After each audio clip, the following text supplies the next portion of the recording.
द्वितीय सत्र माटेनी विकास मूल्यांकन लक्षी असाइनमेंट धोरण 7 तेमां आपणे आ नवनीत प्रकाशनનું અસાઇનમેન્ટ દેખવાના છે અસાઇનમેન્ટનું અને એમાં આપણે આજે દેખીએ કે વિષય ગણિત પ્રશ્ન 2 અ પ્રકરણ 7 40% ને અપૂર્ણાંકના અતિ સંક્ષિપ્ત સ્વરૂપમાં ખાલી જગ્યા લખાય।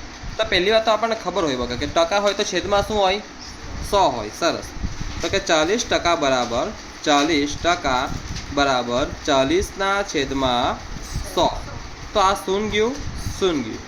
પછી 4 ના હજુ અવયવ પાડીએ આપણે તો 4 ના અવયવ પાડીએ તો કે 2 દુ 4, 10 ના અવયવ પાડે તો 2 पंचा 10, 2 ગયા 2 ગયા તો વધશે શું 2 ના છેદમાં 5। જ્યાં લગીને છેદ ઉડે જ્યાં લગીને છેદ ઉડતા હોય ત્યાં લગીને ઉડાવી દેવાનો તો 2 ના છેદમાં 5 અહીં થઈ ગયું। જવાબ તમારો આવી ગયો છે 2 ના છેદમાં 5। હવે આપણે દેખીએ નયનની માસિક આવક રૂપિયા 8000 છે। નયનની માસિક આવક કેટલી છે રૂપિયા 8000, એટલે કે નયન મહિનાનું કમાય છે રૂપિયા 8000 તો કે આપણે આવક બરાબર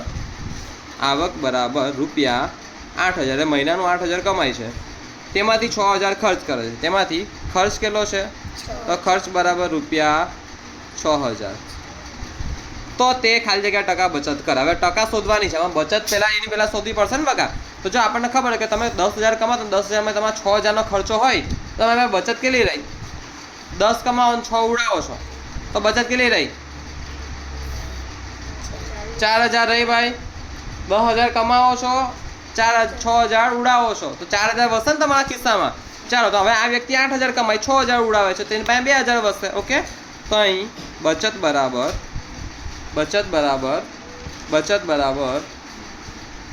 આવક ઓછા ખર્ચ।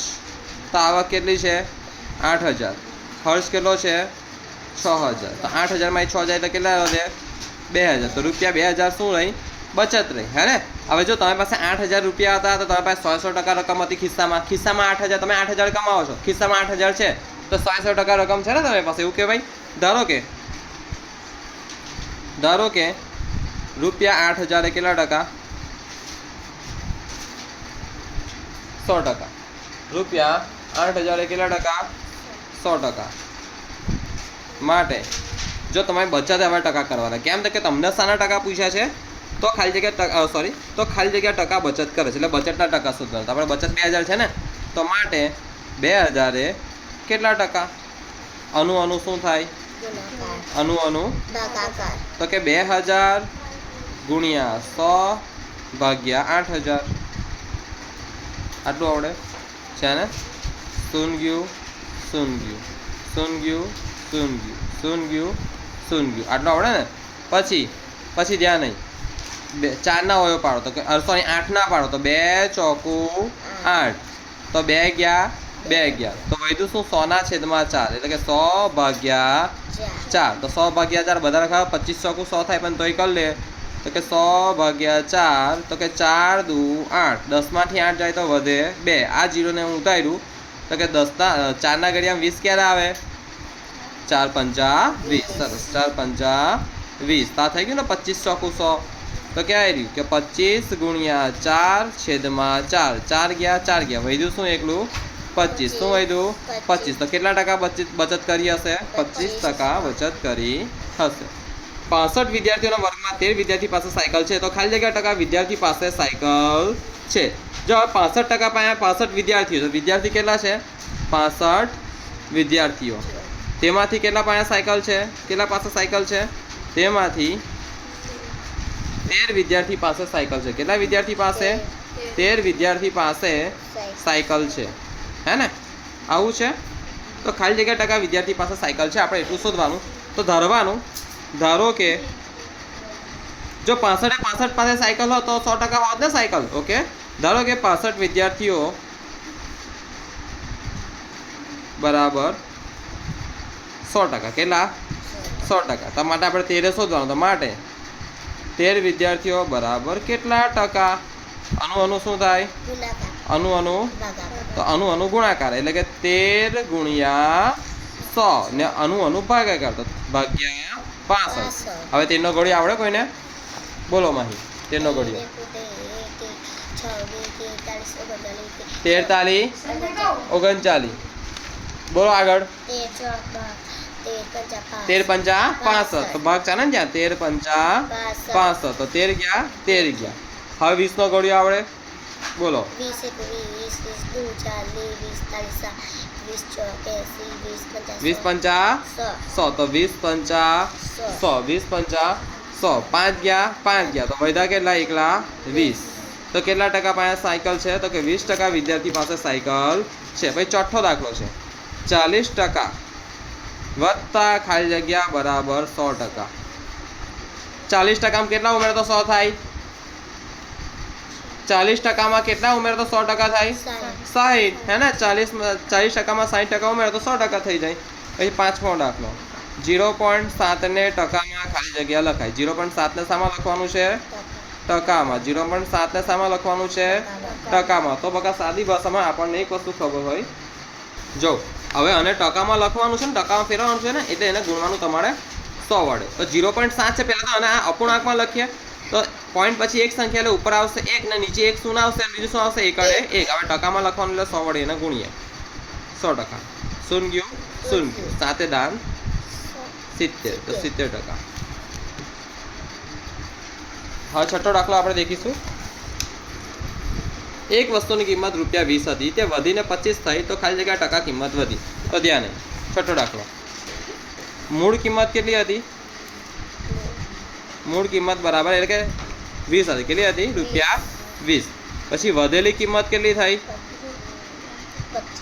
₹25. તો ધારવાનું તમારે. તો ધારો કે ₹20 એ 100%. કેટલા ટકા? 100% થાય. તો માટે ₹25. તો કે ₹25 એ કેટલા ટકા? ચાલો અનુ શું થાય?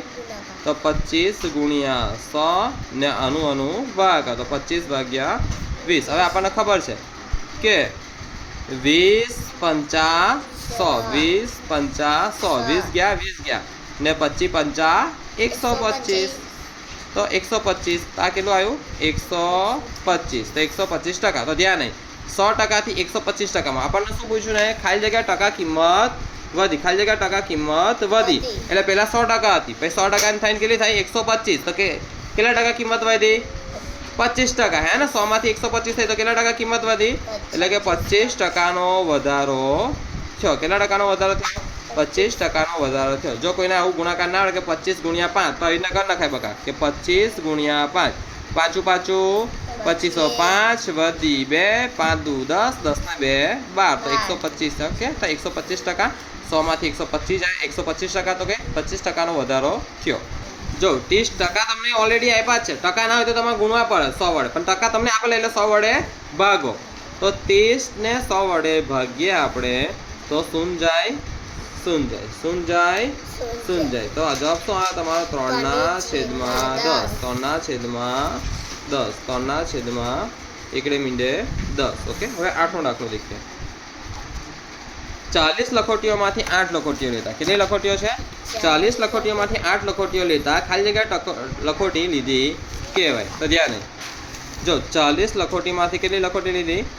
40 લખોટીમાંથી 8 લખોટી લીધી. કેટલી લખોટી લીધી? 8 લખોટી લીધી.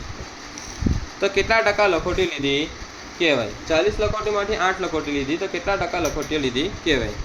40 લખોટીમાંથી 8 લખોટી લીધી તો કેટલા ટકા લખોટીઓ લીધી કહેવાય? જો સાદી ભાષામાં 40 લખોટીઓ મારા ખિસ્સામાં હોય તો આપણે ધારો કે 40%, 40 લખોટી બરાબર, ધારો કે 40 લખોટી બરાબર કેટલા ટકા?